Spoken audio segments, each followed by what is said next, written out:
Assalamualaikum students, welcome to the lecture of differential equations. In today's lecture we will discuss about the topic of homogeneous equation. So before discussing the topic of homogeneous first order differential equation, we first see the homogeneous function. ठीक है, homogeneous differential equation जो है वो relate करती है homogeneous function से. तो अगर हमें होमोजीनियस फंक्शन का पता होगा तो हम उससे नेक्स्ट जो है वो होमोजीनियस इक्वेशन को सॉल्व कर सकते हैं. तो होमोजीनियस फंक्शन की क्या डेफिनेशन होती है? If a function f has the property that f of T x T y equal to t power n f of x y for some real number n, then f is said to be homogeneous function of degree N.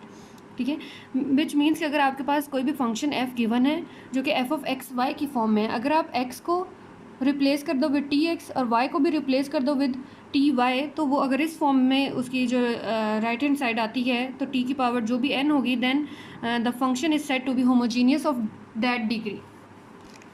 इसकी अगर आप example देखो तो यहाँ पे एक example मैंने consider किया कि f of x y equal to x square minus 3xy plus 5y square.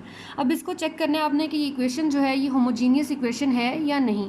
तो होमोजीनियस इक्वेशन चेक करने के लिए आपने क्या करना है कि x को भी रिप्लेस कर दो विद टी एक्स और y को भी रिप्लेस कर दो विद टी वाई. तो यहाँ से क्या आ गया f of T x T y which is equal to x की जगह पे हमने लिखा t x square minus 3, x की जगह पे टी एक्स, वाई की जगह पे टी वाई प्लस 5, वाई को भी रिप्लेस कर दिया विद टी वाई.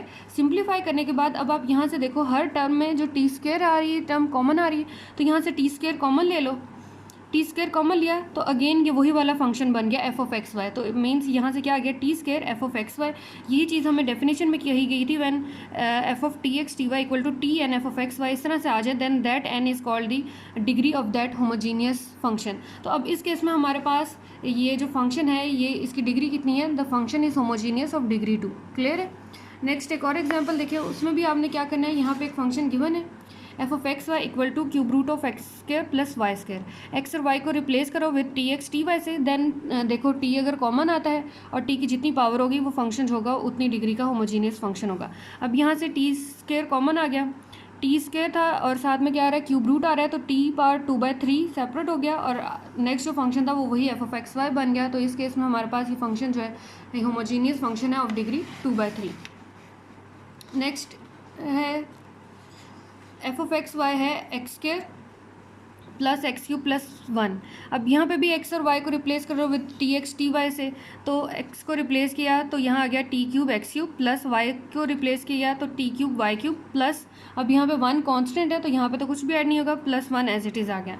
अब देखो यहाँ से हम अगर टी कॉमन भी लेते हैं तो फर्स्ट 2 फैक्टर्स में से टी कॉमन आ जाएगा, लास्ट वाले में से तो कॉमन नहीं आ रहा.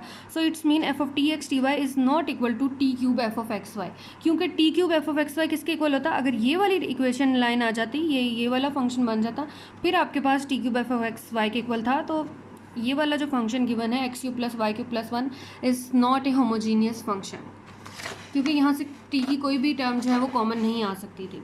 अब नेक्स्ट एग्जांपल देखिए, इसमें क्या है कि x ओवर 2y प्लस 4 दिया हुआ है, तो यहाँ से x और y को रिप्लेस किया, T x over 2ty plus 4 आ गया. अब t यहाँ से कैंसिल आउट हो गया तो बन गया x ओवर 2y प्लस 4. तो अगेन देखो वही वाला फंक्शन बन गया. तो इट्स मीन यहाँ पे t की पावर क्या होगी? 0 होगी.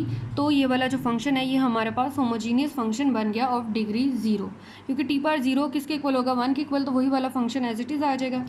अब ये जो मैं सी और डी पार्ट हैं या सी पार्ट देखो, यहाँ से आपको क्या पता चल रहा है कि सी और डी पार्ट से कि अगर आपके पास जो किसी फंक्शन में कांस्टेंट टर्म ऐड या सब्ट्रैक्ट हो रही हो तो वो फंक्शन होमोजीनियस नहीं रहेगा, या अगर वो होमोजीनियस होगा तो वो डिग्री 0 का होमोजीनियस होगा. ठीक है, समझ आई? अगर किसी फंक्शन में कोई कांस्टेंट टर्म ऐड हो रही हो या सब्ट्रैक्ट हो रही हो तो वो वाला फंक्शन जो है वो होमोजीनियस नहीं रहेगा, या सिर्फ एक केस में वो वाला फंक्शन होमोजीनियस होगा जब उस फंक्शन की जो डिग्री है वो 0 होगी. क्लियर है? अब बहुत सारे केसेस होते हैं जिनमें हम जो है होमोजीनियस फंक्शन की जो डिग्री है वो उस होल इक्वेशन की टोटल डिग्री से कैलकुलेट कर सकते हैं. ठीक है, जैसे यहाँ पे आप एक एग्जांपल देख लें कि यहाँ पे हमारे पास F of x Y given है 6x Y cube plus X square Y square. यहाँ पे अगर हम हर टर्म की डिग्री का टोटल देख लें, हर टर्म की डिग्री अगर सेम होगी देन जो डिफरेंशियल या जो फंक्शन होगा वो उस डिग्री का होगा. अब यहाँ पे देखो x की डिग्री यहाँ पे क्या है?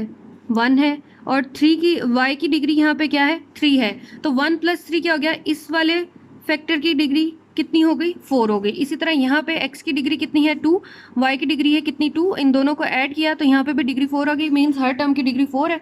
सो ये जो डिफरेंशियल इक्वेशन होगी इसकी डिग्री कितनी होगी 4 होगी। समझ आई?